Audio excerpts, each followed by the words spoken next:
Student इस lesson हम 4 PT की विधि को पढ़ेंगे। 4 पी की विधि जो है रैखिक या अरैखिक आंशिक अवकल समीकरणों को हल करने की व्यापक विधि है। चाहे वो रैखिक हो चाहे अरैखिक हो, दोनों ही प्रकार के समीकरणों को, आंशिक अवकल समीकरणों को हल कर सकते हैं। हालांकि रैखिक अवकल समीकरण को तो आप लैग्रेंज विधि से भी कर सकते हैं, लेकिन हम ये सीखेंगे कि 4 पी की विधि से कैसे हल करते हैं। अब देखो, आपके पास कोई समीकरण इस रूप में दे रखा है। माना दी गई समीकरण इस तरह से, function of x y z p q, मतलब इन 5 चरों का फलन है। इस तरह की समीकरण है, मतलब एक्स वाई जेड और पी और क्यू में कोई हमारे पास अरैखिक समीकरण है। अब जेड जो है, दो स्वतंत्र चर एक्स और वाई का फलन है, तो हम डी जेड बराबर लिख सकते हैं डेल जेड बटे डेल एक्स डी एक्स। तो डेल जेड बटे डेल एक्स क्या पी बन जाएगा आपका, और ऐसे डेल जेड बटे डेल वाई आपका क्यू बन जाएगा। तो p d x plus q d y हम लिख सकते हैं। तो हमारे पास डी जेड में एक रिलेशन तो ये प्राप्त हो गया भाई, एक फंक्शन हमारे पास समीकरण दे रखा है, डी जेड बराबर p d x plus q d y बराबर हो गया।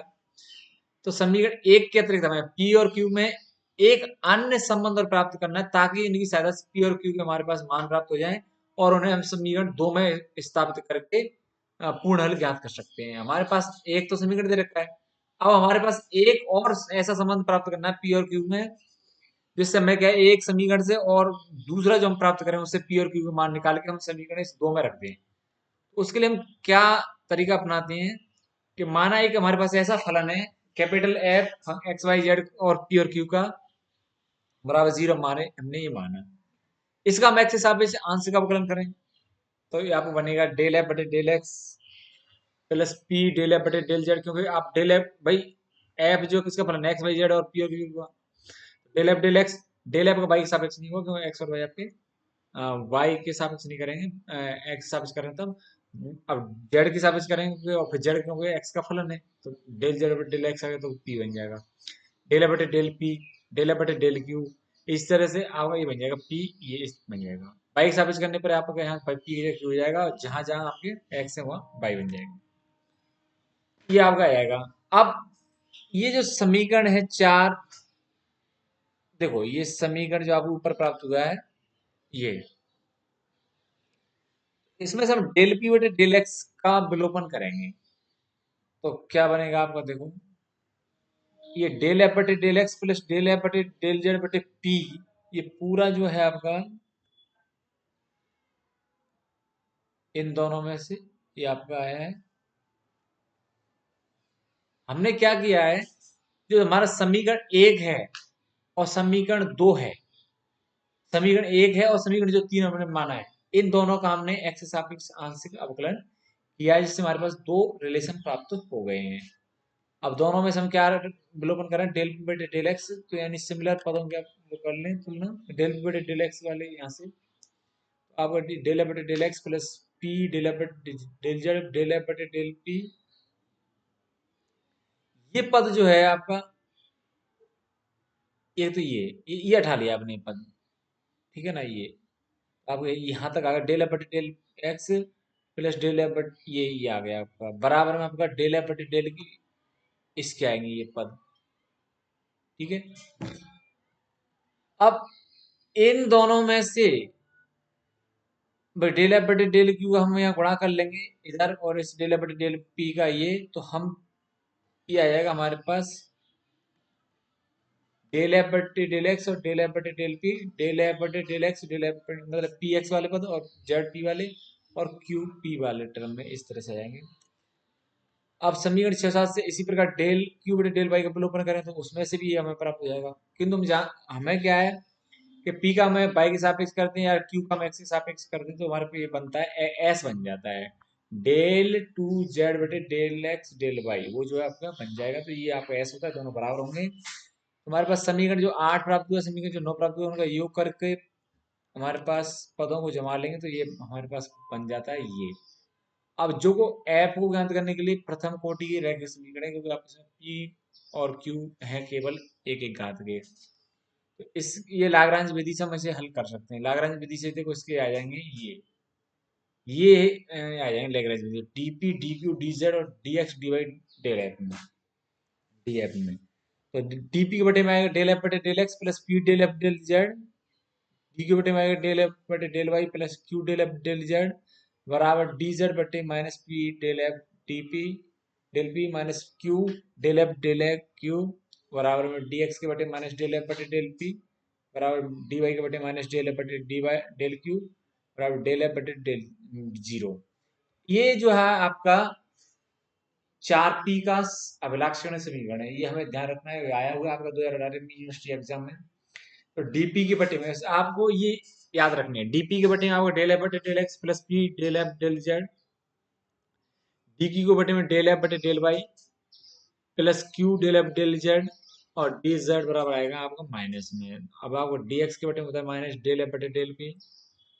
डी वाई के बटे में होता है माइनस डेल एफ बटे डेल क्यू। मतलब आपके जो चर हैं एक्स वाई जेड वो नेगेटिव में है।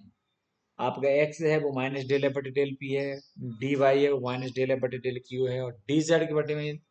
आ जाता है आपका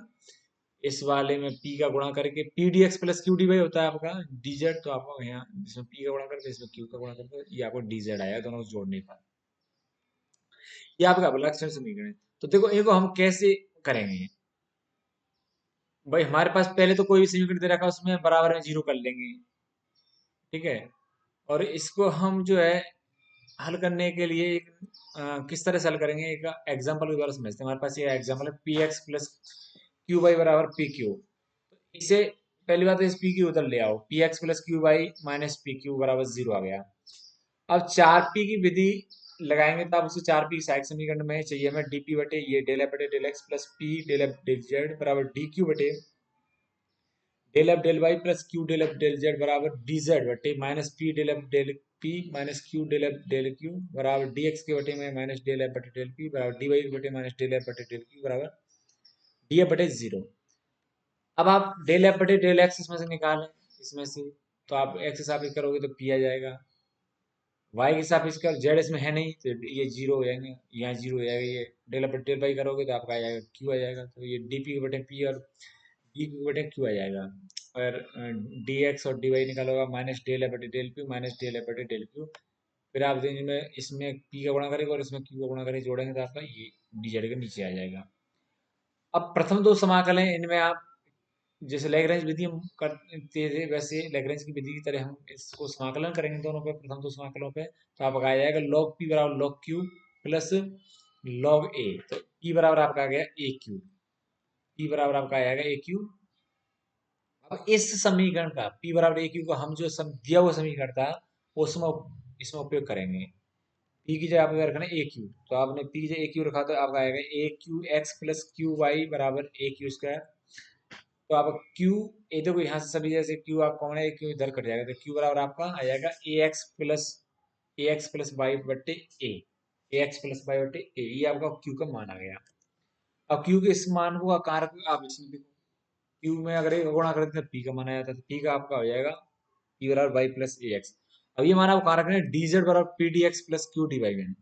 डी जेड बराबर p d x plus q d y में आप रख दोगे तो आपके पास आ जाएगा जो जेड और वाई में हमें रिलेशन प्राप्त करना है, डी जेड बराबर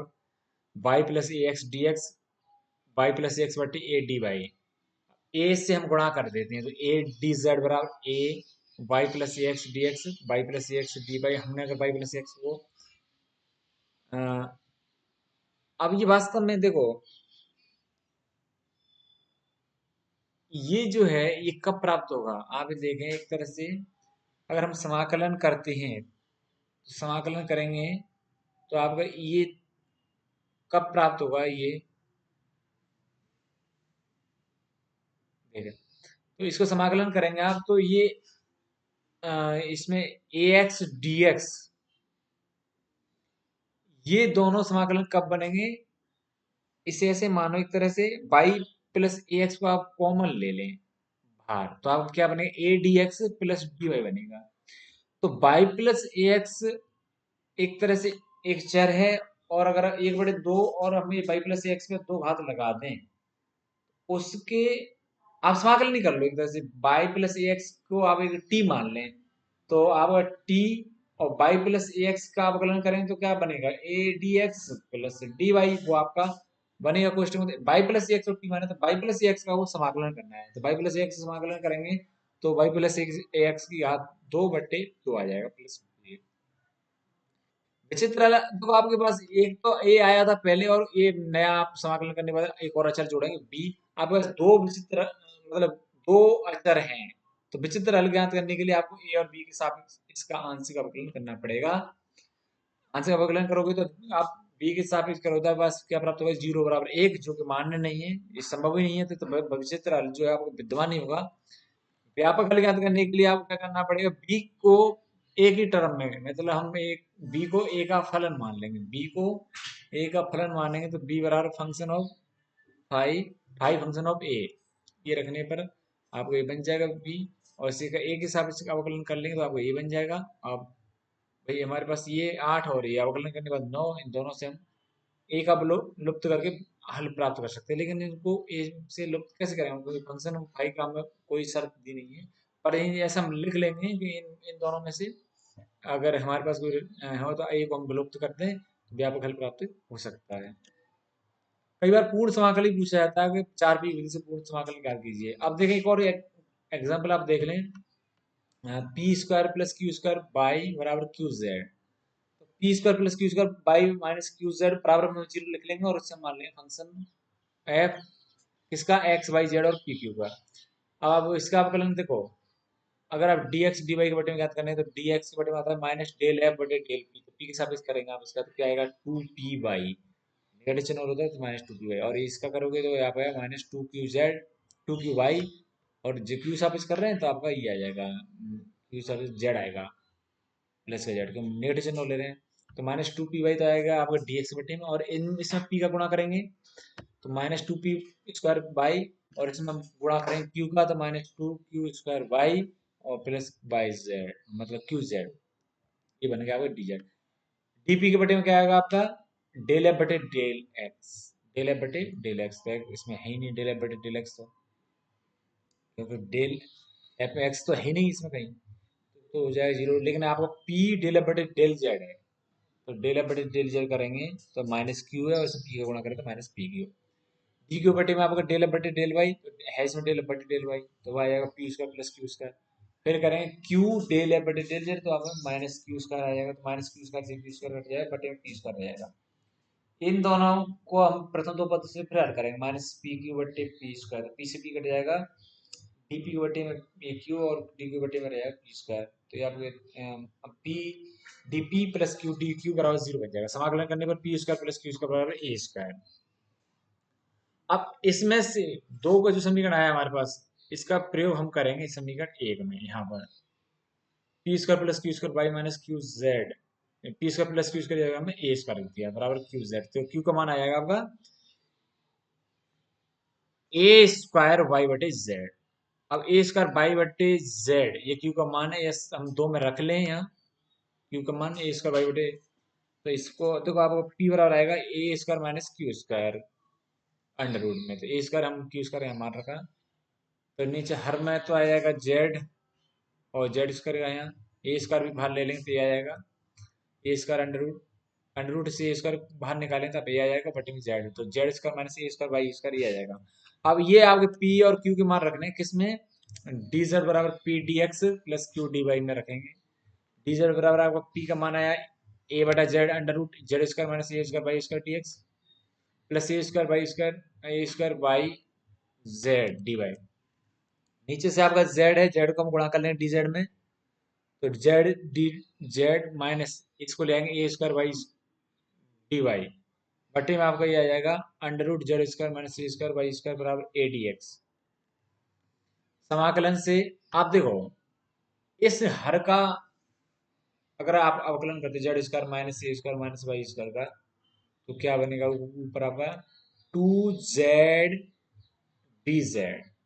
माइनस 2a² y dy, दो हम अब दो का ऊपर नीचे गुणा कर लें तब बनेगा, ऊपर वैसे तो बन ही नहीं रहा है, ऊपर नीचे दो का गुणा करेंगे तो आपका नीचे मतलब ये दो नीचे का दो रह जाएगा, ऊपर तो नीचे एक तरह से आप z² minus a² by a² को आप मान लें टी मान लें, और फिर टी की आधा आधी आ जाएगी आपके नीचे, टी का माइनस हाफ का समाकलन करें तो ऊपर आएगा और टी की घात प्लस में हाफ, बटे में प्लस में हाफ, और आपका जो दो नीचे हर में बच रहा था वो दो कट जाएगा, तो आपको टी आएगा टी की घात हाफ। तो ऊपर जो है आपका T Z square minus a square by square, उसका भाई टी आपका क्या है, Z square minus a square by square है, उस पर रहेगी आपकी हाफ घात। तो टी की घात हाफ यानी Z square minus a square by square की घात हाफ बराबर ए एक्स, और समाकलन का अचरांक लगा देंगे b. Z square minus a square by square वो कर देंगे आप square, a x plus b का आएगा आपका स्क्वायर। अब ये तो आ गया आपका पूर्ण समाकल। अगर आपको अब विचित्र हल निकालना है तो जो आपका ए और बी के सापेक्ष आंशिक अवकलन करोगे, तो ए के सापेक्ष करोगे तो आपका आ जाएगा ए के और बी के सापेक्ष करना है आपको, तो इसका ए के सापेक्ष करोगे तो आपका क्या बनेगा, अ, ये बनेगा। तो हमें A square by square right hand side में ले जाते हैं, जेड स्क्वायर का होगा zero, two A by square plus इसका आएगा two A x plus by two A x plus B, और ए एक्स का करेंगे तो आपका बन एक्स गुणा में, और फिर हमने बी के साथ किया था आएगा टू ए एक्स प्लस बी बराबर जीरो। अब ए और बी को आप अगर लुप्त करते हो, ए इसमें से ए और बी को दोनों में से, ए एक्स प्लस बी बराबर आपका आ रहा है जीरो, तो ए एक्स प्लस बी बराबर जीरो यहाँ रख देंगे तो आपको क्या आ रहा है, इसमें से